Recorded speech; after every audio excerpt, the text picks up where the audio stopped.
And then at a certain point, Hong Kong came a calling, and you went overseas, Yes. right? You went overseas, and you started a modeling career that gave birth to your acting career. People don't ask thoughtful questions like this, so I had to think first. Jackie Chan had a management company at the time, and Jackie Chan. they said, no, people are asking for you. They want to see you in films. And I was like, why? I did a cameo in a movie called Around the World in 80 Days that Jackie had done with Disney. My made it moment is booking Mission Impossible for like one of your first big films. And so he says to me, so Meg, like, what other US films have you done? And I looked at him and I said, I do belong here. Thank you for sticking around. That's my little drink, y'all. I gotta have a little something. But listen, what do you think of the show? Clap if you loved it. Listen, I am so excited for this conversation. I have been deep dive 72 hours on Maggie Q. I know all about her. I have so much to ask her about, but I'm gonna read this intro. A true trailblazer, Maggie Q has redefined what it means to be a leading woman in Hollywood. She's fearless, she's groundbreaking, and always ahead of the curve. Y'all, she's back on screen, she's kicking buttons, she's taking names. I want you to get on your feet for Miss Maggie Q!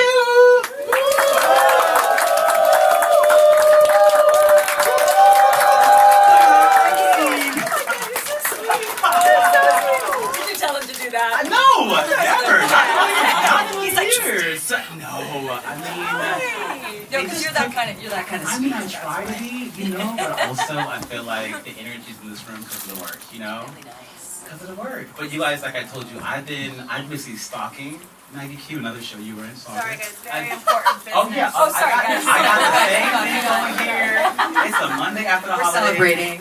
But I feel like her story is so unique, so I want to kind of go on this journey of just you, and then we'll get to Ballard. Okay. Yeah? So I want to talk about the beginnings. You're born and raised in Hawaii, and I think about that place as so not Hollywood. No. So I'm curious, like, did the acting bug or the showbiz bug at all bite you while you were there? Oh, so interesting. People don't ask thoughtful questions like this, so I have to think for a second. All I really remember was two things. One was that I always wanted to entertain my neighborhood, so we would me and my neighbors, the kids, we would think up dance routines and we would do little shows for the neighbors. That was fun. Like we would just do that for funsies. And then the only other time where I knew that something was different was we had we don't have the best education system in Hawaii, guys. It's like second to last or something. You got good beaches, though. What's that? We got great beaches. We got good beaches, so we're all tan, but we're not as informed. But we had a visiting teacher. I guess I had a teacher that had left, and so we had this visiting teacher from the mainland, this white lady who was very into drama and all this stuff. And she introduced me to Shakespeare when I was 11. And as a sixth grader, it doesn't make sense for it to resonate with you, right? It doesn't make sense that the words mean something to you, that you understand them, and that it felt like soul food. And that's kind of when I knew something was different. And she looked at me and thought, what's happening? Like, I wanted to introduce it to you for fun, but didn't really realize that I would have this one student who really took the words and felt them deeply and understood them. And so I think that's probably when it started. Wow, I love that. Come on, Shakespeare. In I mean, sixth grade. yeah. That's incredible. It was really shocking to me. It wasn't Yeah. anything that I expected. And then at a certain point, Hong Kong came a calling, and you went overseas, Yes. right? You went overseas, and you did. started a modeling career that gave birth to your acting career. Yes. And I get the modeling career, right, y'all? The model, this is, No. you can still do it right It was now. desperation, trust me. And I But guess tell me there's about two that kinds of leap. modeling. There's like women that are on the cover of Vogue, and then there's like a Colgate commercial. I was the latter. Oh my God. But tell me about that decision, and at what point did you say, okay, I'm gonna stop modeling and focus on Shakespeare? First of all, I couldn't even believe that I started modeling in the first place. It was more of this desperate that I was basically making money and I was going to school. And so I had a friend who was a model, and she was so beautiful and she worked all the time, and she was this really wonderful friend. And I don't know if you guys have friends like this, but this friend of mine who had clients and was loved and this and that, took me in and said, let me introduce you to my clients, let me help you because you're really struggling. People don't do that, by the way. We're the same mix as well. Yeah, So we yeah. look similar. And she said, no, you need the help, and it matters more that you get it. And so she just took me in. It was like, let me help you get there. So she's one of the reasons why I even went to Asia. I basically went with her. Wow. And she kind of helped me out to get jobs, and I didn't make any money, you guys. I basically it was like indentured servitude, right? I made enough to cover my expenses, but nothing was going in the bank, because it was, that's just what the modeling industry was back then, it was just sort of like you didn't know where your money was going. They kind of took it and you never saw it again. Yeah. I was in commercials in Hong Kong, and then Jackie Chan had a management company at the time, and Jackie Chan, y'all. Yeah, and exactly. And so when they approached me and said, "Hey, we want to represent you," and I was so confused. I was like, "For what?" And they said, "Well, we have this company, and we're finding young actors to do, action films and things." And I said, "Well, I'm not an actor, so I don't really know what you really want." And they said, "No, people are asking for you. They want to see you in films." And I was like, "Why?" And so I actually, funnily enough, with somebody that big and all that, I said no. Because I'm the opposite of most people. Instead of, being, in all of the fame and everything that he had built, I was more like, well, if I don't know what I'm doing and I disappoint this person, I'm with you. it's really stupid, right? What a dumb move, right? So I did say, like, look, in 6 months, if people are still asking about me weirdly, then we can talk. And 6 months later, they came back and said they're still asking for you. Wow. Yeah, so that was And he became like a mentor to you, right, Jackie Chan, in some Yeah, capacity? I mean, listen, he's one of those guys where he's one of the hardest workers I've ever seen or experienced. Yeah. And so for early days, to be able to witness that type of work ethic, I think that cemented something in me. I'm a hard worker already. Yeah. But at that time, I saw him and went, oh, it takes 1,000%. Not 100%, not 200%, Yeah. everything you have. Yeah. And so it was interesting. I worked with him, and then when I got to the U.S., my first film was Mission Impossible, and when I worked with Tom Cruise, Come on, y'all. Come on. same work ethic, Yeah. same, well, I won't say, level of success, they're different in the industry, but meaning very successful people, I got to see very early on what that took. Wow. And it was It's so everything. funny. I was at this Karate Kid red carpet recently, and I saw And you Jackie just did Chan. another one, Yeah, right? I Yeah. saw Jackie Chan on the red carpet. He's Who's in the it. Karate Kid? I'm blanking on the kid's name, but he's good. He's Okay. really good. He's like a Okay. young, I think Chinese actor. But I saw Jackie and I froze. I couldn't speak because I was just so in awe. And I'm so curious, like from someone like him, Yeah. I always say it's like these things that happen in between the lines of the magic. What did you observe, if anything, that you still kind of kept with you in your career in between the lines that he might have done? Well, interesting, because I think that when you work for him, it's different, right? Because he's this very charismatic, very, he's awesome, he's very fun. But if you work for him, he expects a certain standard from you, right? Because he worked so hard to get where he is, so he's not giving you a free ride, or, he's not carrying you through. So I remember we were on set one time. I did a cameo in a movie called Around the World in 80 Days that Jackie had done with Disney. And they were shooting in Thailand, one of the locations. And I went there to do this little cameo for him for fun.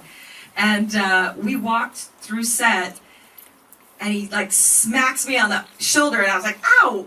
And he goes, did you just walk past that? I go, walk past what? And I didn't even look, and there was a water bottle on the ground. And he's like, you don't walk past trash, Maggie. You pick it up. Wow. And I was like, oh, sorry. Get that?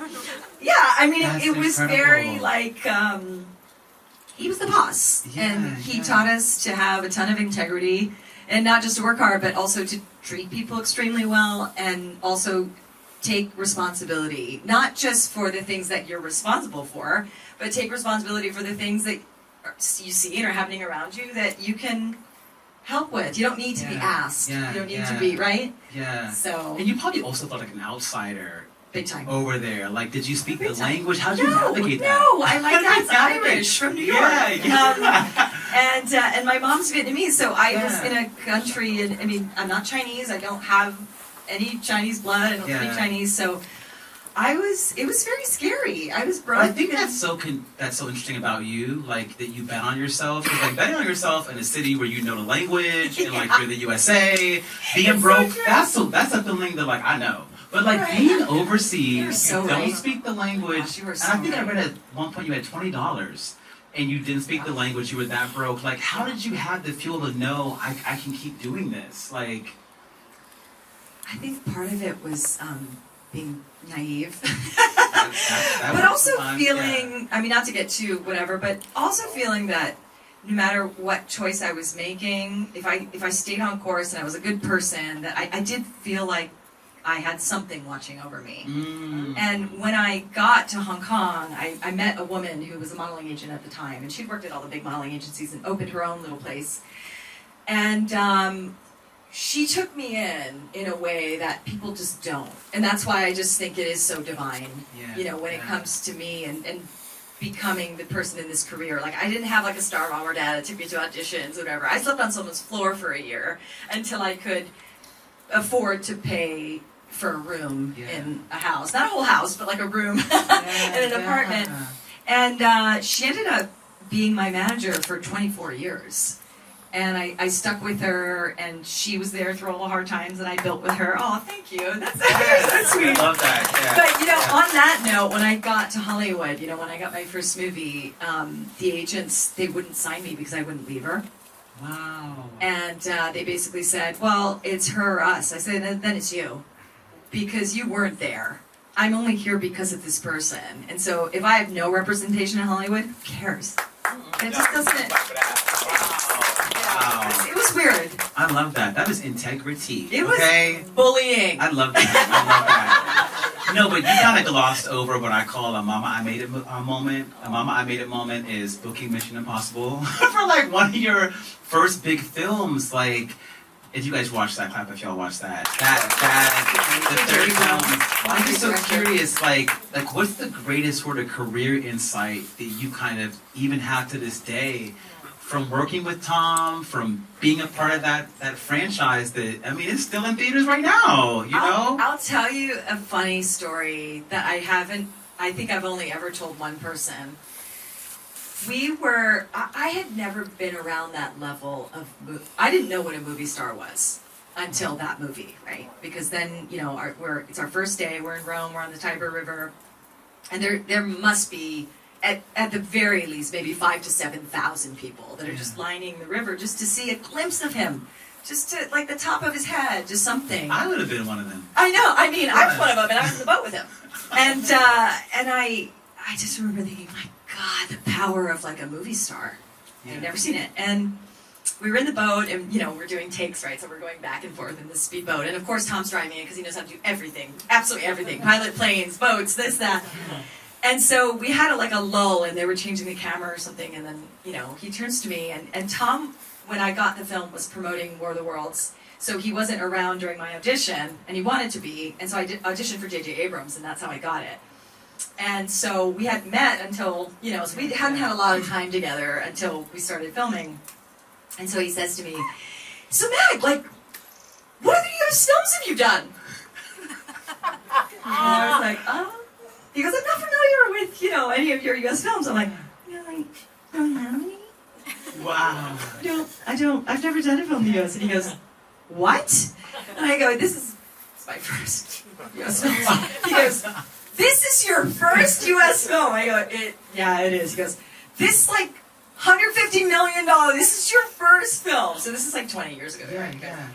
And I was like, yeah, And he just can't, he gets such a kick out of it. He can't believe it, right? So he turns to, he's like, Bing, Bing. So he calls Bing Rames over, and Bing turns around and he's like, yeah, what's up, man? And he goes, this is Maggie's first U.S. movie. And Bing's like, no shit. and then Johnny Reese Myers is in the boat. John, you got it.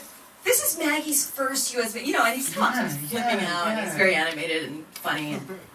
And he goes, Maggie, I swear to God, if I didn't know that, I would think that you belonged here.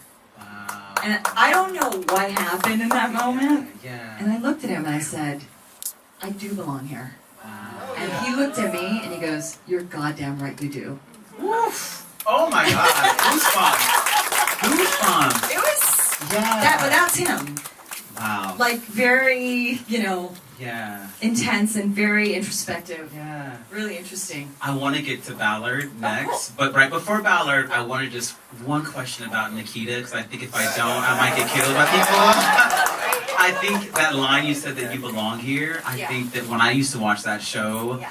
it just felt like you belonged there. I'm just so that's curious, cool. like, looking back, like, how does it feel to see the fandom that still surrounds that show? That I guarantee you folks that are going to watch Ballard are going to be pulling up because That's they loved you in interesting. that. Yeah.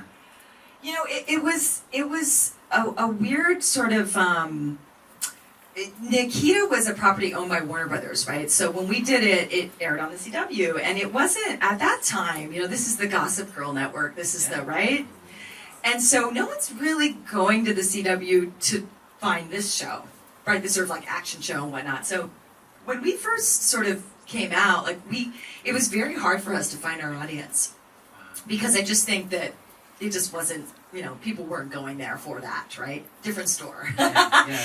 And so there was talks, I think, at a certain point where we moved to Fox or we'd moved to whatever, but they didn't want to really give it up. And so it's really interesting how later, you know, you can work your ass off, and then later, you know, people will really find it in their own time. Yeah. And so I think that really made me really happy. Yeah. Yeah. And it has to be incredible to feel that kind of momentum because I feel like people are so excited about Ballard now, you know, Oh, because good. of, I So think, that cool. work too that That's you've done. cool. And I want to shift gears talking about this character. And it's, if you guys don't know, Ballard's based on a book from Mike, Connolly, which I feel like brings this other layer of pressure to the role. But what's crazy, if y'all haven't read the book, you could not be more perfect for the character. But I feel like I heard you say that you were surprised when you got it. I didn't know anything about the universe. I wasn't Okay. I didn't know about Michael Connolly's massive success or any of that. And I have this thing with my agents and managers where, they're instructed where if somebody calls for me, that I don't want to hear about it. Because unless it's real, why? Yeah. It'll just drive you crazy, right? So I said, unless somebody's actually serious, I don't want to know. It really doesn't matter why they're calling. And maybe that's how I keep my sanity. Maybe it's just, I only want to know things that are concrete. Tangible, yeah. Tangible. Yeah. So when they call me about the project and they're explaining it to me on the phone, I was about to get on a flight to New Zealand. My agent says, I'm looking at the date of the first email that they sent talking about you, and it's exactly 1 year ago. So they had been talking about it for a year, and I had no clue that this was going on. And I guess when it came back round, it was me for that. I think in the beginning they said we want to find someone like Maggie, but didn't think that I would do it. And then when it finally came back around, they were like, let's just ask Maggie. If that's what we want, let's just go for it. And so I ended up reading 6 or 7 scripts, which, by the way, never happens before you start a show. You've never had that many scripts. So, and I really liked her, and I liked that she was always trying to do the right thing, and that she was standing up for something. I mean, you guys, when I tell you the amount of, back work and research and the time that I spent with these detectives and people and families and in cold cases and what they go through and what these detectives sacrifice and what they, the emotional and physical and mental toll it takes on them in their lives, it's extraordinary. And so for me, I felt when I read it that it was an honor to portray these men and women and what they do and how important they are. Yeah, and it's so cool. In my homework, I saw that Misty, the real life detective, so Ballard's based on a woman named Misty, and you got to spend Mitzi. Yeah, I want to call her Misty. No one's named Mitzi. That's why you would say but it's based on a real life, and you got to spend time with her. That had to have been incredible to be around her. It really. And was she on set too? I feel like I saw her. Every day. Crazy. She was with me every day, you guys. She's a 30-year veteran. She retired, lucky for me, a few months before the show started. Wow. And so she consults, and she's a mentor. And there's so many qualities about her that I don't possess in my own life that I was able to bring to Ballard because, as a detective, the amount of patience you have to have, right? To even, whether you're robbery homicide or you're a cold case detective, whatever it is, or any detective. But these people, there's a certain amount of, obviously, not just patience with people, but just fortitude and things that you have to keep your eye on the prize, and it takes years and years and years. So you imagine the dedication. Think about social media. Think about the lack of focus that we have, and our attention span is like nothing.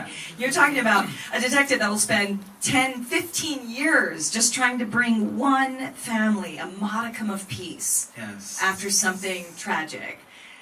That's incredible, and I don't think we really know what they go through, really. You're so right. And I think this also, like, the time you spend on a case in that little board of, like, names and pictures and stuff, like, that is dedication. You spoke about someone, like, you spoke about, like, detectives and people that they're dedicated. I think about Titus Welliver and the universe he created with the Bosch universe. And I heard you met with him and he gave you sort of his blessing to continue this universe. It was weird because, like, I met Titus, I met Mitzi, I met all these key people, and it was like family. Yeah, immediately. It was like brother, sister. It just felt, there was something so right about the energy between all of us. And Titus, he literally passed me a baton in LA and said, Q, you're up. You know, my universe is now ended and yours is starting. And I have to say that the level of graciousness from this person and positivity and support that he's given me through all of this, and he's an amazing human. Yeah. And he's built this. Who can say they have a show that's been on for 10 years? Like, it just doesn't. These days, not anymore, because people don't stick with you, right? No, so it's massive success, and for somebody to have that level of success, it ends and to say, hey, I'm here for you, sister, whatever you need. Yep. I want you to have success too. I mean, that's the type of graciousness you just don't see in the professional world. So not true. everyone is like that. So true. Yeah. And speaking about being a unicorn, I think that Maggie, in terms of like wellness and the physical, we had a whole moment backstage. I'm just so curious for folks that want to get the Ballard body. What are just like three? Hashtag Ballard body. We started it here. What are like 3 tips to get the Maggie Q Ballard body? Okay. One is balance, right? So, guys, when the cookie tray is going by on set, it's an automatic no. It's a no. Yep. It's a no because just no. It's not an option. So you have to have a level of discipline. I like that. Right? Yep. Because if it even enters your mind that it's an option, you're done. Yeah. You're gonna have 10 of them. No, And same. I've been I'll there. house them all. Yep. Are you kidding Yep. me? I love all that stuff. Yeah, I'll eat that all day long. Same. So for me, it's about having obviously the mental capacity to be like, the discipline. Yep, You have to be yep. disciplined, right? The other thing is you can't be lazy. Mm-hmm. Gotta Right? move. Yep. When you're tired, that's the best time to challenge yourself, right? When you're exhausted, that's when you move. I know, because that's when you want to lay down, but that's actually when you should move. Yeah. And then just remember that when you're eating, you're voting for your body 3 times a day, 5 times, maybe Whoa. 6. I eat a lot of meals. And, everybody talks about, it's a polarized the world now. Everybody has opinions on everything. Have an opinion about your own body, what you're putting into it, what's in what you're putting into your body. Yes. Care about that, because as a vessel, right? Yep. As whatever you believe in, I don't know, create who your creation, Yeah, right? Something yeah. created you, and it's miraculous, and it's a temple, Yep, right? So yep. treat it like a temple. Ooh. Treat it like a temple. Yeah. Treat it like a temple. Like, really, we put amazing gas. We get a good car, and we put amazing gas in it, or we, treat the shoes really well. Yeah. We get the clothes dry clean. Don't do any of that. Just read what you're putting in your body. Oof! Come on. I'm coming to Hawaii. Come I'm coming to You're Hawaii. coming to Hawaii. I'm going to go to a wellness retreat with Maggie. We're going to surf together, like your character. We're doing it all out there. We're doing it all. I feel like because she's from Hawaii, we need to, if we had success with this show, fingers crossed, that we Yes. guys do a season in Hawaii. Come on. I want to come to gotta a go set back and visit. find out You what hear that? happened. I want to come to a set visit in Hawaii. Okay, if y'all do it out there. Okay. I'm gonna come. There we go. We always end with this last question. Oh, cool. It's a tough one. I hope Oh. you're ready. What's the lesson that's taking you the longest to learn? This is our final question. This is always the finale. The lesson that's taken me the longest to learn. Ooh. Gosh, there's so many things, so many flaws, so many things that I can fix. But I think that the hardest one for me is that feelings aren't facts. And just because you feel something doesn't mean it's true. Right, and I always use the example. I had a girlfriend once who was like, she was doing her husband's laundry, and he had a number in his pocket, right? She's pissed. And she calls me, and she's like, that mother, blah, blah, blah, blah, blah. Like the whole thing, right? She's so mad. And I was like, just hang on. She's like, no, Maggie, I knew it. And I know. Why did you know it? Why did you know it? What are you talking about? That's me. It went from 0 to 150. That's me. I get it. And I was like, what? Why don't we just wait? Why Yeah. don't we just wait? Yeah. Talk to him soon. But she was, because I was on the phone with her, she was absolutely convinced that this bastard had completely betrayed her. Wow. Trust, this, that, right? And I was like, okay, but maybe we can just wait a little bit. Talk to him, see what happens. No. Absolutely convinced. The guy had gone, and he did. He had gone to Home Depot before he left, and she had been bugging him about getting somebody to paint one of the rooms. And he met a guy there who was like, listen, I'm looking for work, so I can paint. Yeah. And he's like, great, give me your number. And put it in his pocket and went home. So, and let me tell you, this is my girlfriend. I was there. She was absolutely convinced, based on our feelings. So you have to understand that our feelings come from our wounds. Oof. So we will absolutely convince ourselves we will tell ourselves something to convince ourselves to keep us down. And you don't think we do that to ourselves, but we absolutely do, 100 times a day. So that's been, I think, the hardest part for me. Our feelings betray us all the time. Yeah. They're not entirely real. So to be able to say, that's my feeling, but that's not fact. Oof. Or that's a fact, and I'm not going to have any more feelings about it because it is what it is. Yeah. And also, you guys, letting go. Oof. That's a tough one for me too. I'm ready for the self But upload. valuable. Oh my God. Valuable. Nothing's worth it. Let it go. Yeah. Honestly, thank you, Maggie Q. Thank You're you. Are you truly, like I told you backstage, I think that you've done all the things, but the best is yet to come. That was the And you sweetest are- compliment I've ever And you are gotten. one of one. I'm just honored to know you, and I think this whole room feels the same way. So kind. Y'all, you're not getting a car, but Prime Videos let you know there's a self-defense class happening tomorrow uptown. You're all invited. You can just hit this Ballard@worthy.com email address. Definitely pull out. Maggie Q, thank you so much. Make sure you guys please promote this on social media. The show drops on July 9th.